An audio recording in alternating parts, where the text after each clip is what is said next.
Bagaimana mungkin Tuhan yang Maha Kuasa bisa mengalami kematian, sedangkan sifat Tuhan seharusnya tidak disamakan dengan sifat makhluknya? Pertanyaan ini menjadi salah satu polemik terbesar dalam perdebatan teologis antara Islam dan Kristen. Dalam video kali ini, kita akan menyimak dua pandangan tajam dari dua tokoh berbeda latar keimanan. Elia Myron, seorang anak muda yang dikenal sebagai apologet Kristen, ia akan menjelaskan mengapa kematian Yesus dianggap sebagai bagian dari rencana ilahi yang sempurna. Di sisi lain hadir Ustadz Yahya Waloni, mantan rektor yang dikenal vokal dalam menyampaikan pandangan Islam.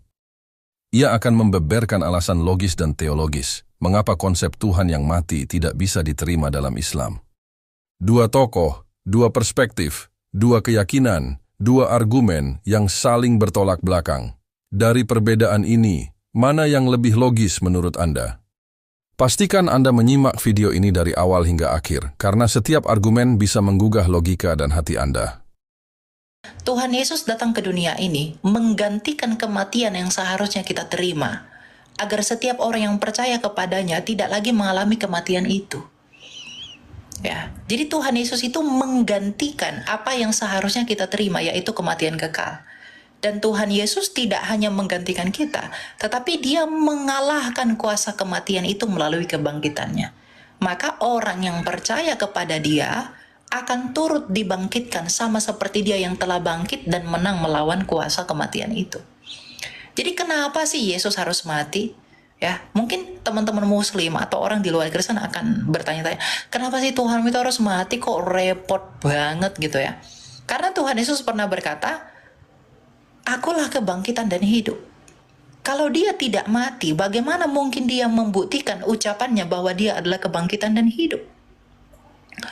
Ya, jadi karena Tuhan Yesus di dalam sejarah itu bangkit dan hidup kembali, maka kami tidak punya alasan untuk ragu kepada Dia, bahwa Dia akan melakukan hal yang sama kepada orang-orang yang percaya kepada Dia. Ya, jadi kami itu memandang orang yang di luar Kristus itu adalah orang-orang yang terhilang. Pertanyaan pernah saya Islamkan ayah kandung saya, bapak saya. Ente percaya Tuhan pernah mati? Gila kamu. Makanya kamu masuk Islam karena sudah gigi, sudah sinting, banyak belajar filsafat, sudah miring kamu ya. Saya biar kalau orang miring yang bilang kita miring jangan marah, nanti jadi miring.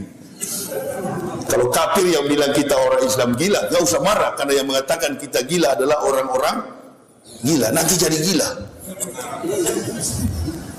Jadi saya tanya sama ayah saya, kamu percaya bahwa Tuhan tidak mati? Oh, saya percaya Tuhan tidak pernah mati. Nah sekarang saya mau tanya Bapak, apakah Bapak percaya tuh Yesus itu adalah Tuhan? Saya percaya, berapa persen? 1000% saya percaya Yesus adalah Tuhan saya. Ini ayah kandung saya, pensiunan Angkatan Darat, Reinhard Waloni. Nih, ini waktu saya baru pertama dilantik jadi pendeta, fotonya sudah kayak usang, tapi tanda salib itu sorot baik-baik, masih ada. Lalu saya katakan sama ayah saya, Bapak percaya bahwa Yesus itu Tuhan? Saya percaya. Berapa persen? 1000%. Sekarang saya tanya, apakah Yesus pernah mati? Nah, di sini tuh, biar profesor kaliber dari dunia mana, suruh menghadap sini.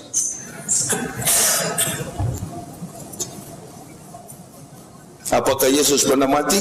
Oh, Dia kan mati karena menebus dosa manusia. Saya tidak tanya sebab Dia mati. Yang saya tanya, apakah Yesus pernah mati? Malu-malu bapak saya ngangguk kepala. Saya bingung pertanyaan kamu. Saya tidak bikin bingung, bapak yang bingung sendiri. Ngapain mau debat-debat? Debat katanya, saya mau lihat pendeta pun najis rasanya. Lalu saya tanya kepada ayah saya, Bapak percaya Yesus Tuhan? Saya percaya. Nah sekarang saya tanya, Yesus pernah mati enggak? Dia pernah mati di kayu salib demi menebus dosa-dosa manusia. Buset! Ente percaya itu? Percaya. Kamu kan pensiunan tentara, kumpul gajimu, pergi ke kemuncak Golgota. Golgota itu dalam bahasa Ibrani artinya bukit tengkorak. Cari tahu di mana Al-Masih disalib. Tapi kalau mengatakan Al-Masih di sana, orang Yahudi tidak kenal. Namanya di sana adalah Yeshua HaMashiach. Apakah betul Yeshua HaMashiach tersalib di kayu salib? Pergi ke Golgota sana, cari. Bahkan katanya waktu Yesus tersalib, tanah terbelah dua, orang mati bangkit. Nah, saya waktu kuliah di sana saya tanya sama Profesor Willy Loloang, Prof, orang-orang mati yang bangkit dari kubur pada waktu Yesus disalib, itu kemana? Mudik pulang kampung atau bobok lagi di kubur? Ini omong kosong Kristen ini memang betul-betul. Kok masih ada juga yang percaya? Makanya ada anak muda bilang, Ustaz, boleh tanya? Boleh. Mudah-mudahan Pak Ustaz tetap istiqomah, jangan murtad lagi ya. Wah, coba ulangi deh, kurang dengar saya. Mudah-mudahan Pak Ustaz Yahya tetap istiqomah. Enggak, ulangi lagi, kurang dengar saya. Justru yang saya khawatir ente. Ini orang sudah tinggalkan gaji, sudah tinggalkan jabatan, sudah tinggalkan keluarga, dan saya tidak sendiri. Bu, tuh istri saya sana di belakang tuh. Namanya dulu Luciana, berubah menjadi Mutmainah. Dia tidak mau masuk Islam. Bilangnya sama saya, kalau masuk Islam nanti makan apa Pak? Dasar tuh ibu-ibu otaknya uang. Dia sudah tahu kalau dipendetakan, Masya Allah gajinya dari Jerman, gaji saya. Sinode gaji saya, beberapa kompetensi, spesialisasi mata kuliah yang saya ajarkan, dibayar hitung per jam. Dikit-dikit berangkat ke Eropa, mana pernah, nggak pernah saya pakai sandal, biar dalam rumah, sepatu. Dasar kafir kau. Break, saya minum dulu ya.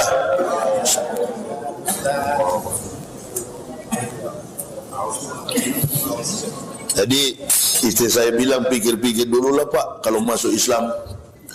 Waktu itu saya anaknya 3, Nur Hidayah, Siti yang kedua Sarah Sylvia, dan yang ketiga Adoni Zakaria. Adoni ini bahasa Ibrani artinya tuan, Mister. Adoni, kalau Adonai itu artinya Tuhan. Saya kebetulan tahu, insya Allah aktif bahasa Ibrani. Alef, Bet, Gimel, Dalet, He, Waw, Sayin, Ket, Tet, Yot, Kaf, Lamet, Mem, Nun, Samek, Ayin, Pesade, Kofresi, Shim, Tau. Kebetulan kan memang di Indonesia ini kan orang kalau bicara soal kafir, ya kalau Pak Ustadz yang di sini di masjid, mana langsung berani to the point begini. Karena beliau tidak pernah kafir. Tapi kalau saya yang rasa kafir bagaimana? Saya tidak tahu. Contoh begini, masuk gereja. Kita kan sebelum masuk masjid ke sana dulu, bersuci dulu, berwudu. Suci dulu, tangan dibasuh supaya ada bahasa halus yang Allah berikan. Tangan ini jangan suka nyolong. Kalau memang bahasa Islam ini lembut sekali. Nah, baru kita masuk masjid. Setelah sampai di dalam masjid, tidak mau tahu yang di sebelah kiri, kanan, muka, belakang. Your self realization, your God realization. Kesadaran pribadi mencapai kepada kesadaran Tuhanmu masing-masing. Allahu Akbar. Mau pakai gaya begini atau mau pemanasan dulu? Loh, di Tangerang kemarin saya ceramah itu kan begitu di samping saya, kakek-kakek, opa-opa. Sudah tua sekali. Imam sudah mau selesai baca ayat, dia masih pemanasan. Allah. Sampai dia miring begini. Allahu Akbar. Ini kalau sholat tarawih 23 rakaat bisa encok model begini. Karena saya Islamnya Islam standar, jadi saya agak kaget. Allahu Akbar. Nah, cuma satu kali seragam semua. Yang pakai jenggot ada di dalam masjid, yang setengah 1 senti seperti saya ada, yang bahkan yang tidak pakai jenggot juga kumpul semua. NU, Muhammadiyah, Wahabi, semua sama.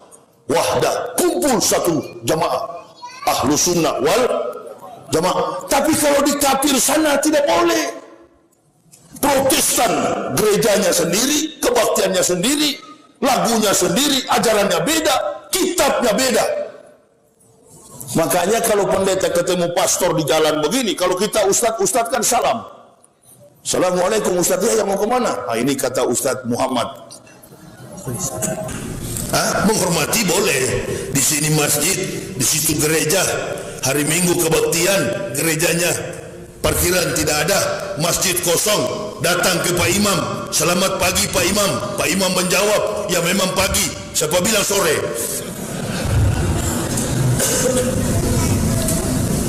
Ada apa pendeta? Boleh enggak Pak Imam mobil kami parkir di masjid? Bukan orang Islam imam di masjid ini kalau tidak memberi parkiran. Bukan teladan Nabi. Maka Pak Imam menjawab, silakan parkir mobilnya, tapi 1 jam 10.000. Dua tokoh telah menyampaikan pandangannya dengan argumentasi yang tajam dari sudut iman masing-masing. Elia Miron meyakini bahwa kematian Yesus adalah bagian dari kasih dan pengorbanan Tuhan untuk menyelamatkan umat manusia. Sementara Ustadz Yahya Waloni menegaskan bahwa dalam ajaran Islam Tuhan tidak mungkin mati, karena kematian adalah sifat makhluk, bukan Sang Pencipta. Namun pada akhirnya, kebenaran bukan hanya untuk dipercaya, tapi juga untuk dicari dan diuji. Tulis pendapat Anda di kolom komentar, dan jangan lupa like, share, serta subscribe agar tidak ketinggalan video-video menarik lainnya di channel ini. Sampai jumpa di episode selanjutnya, semoga Anda menemukan kebenaran sejati.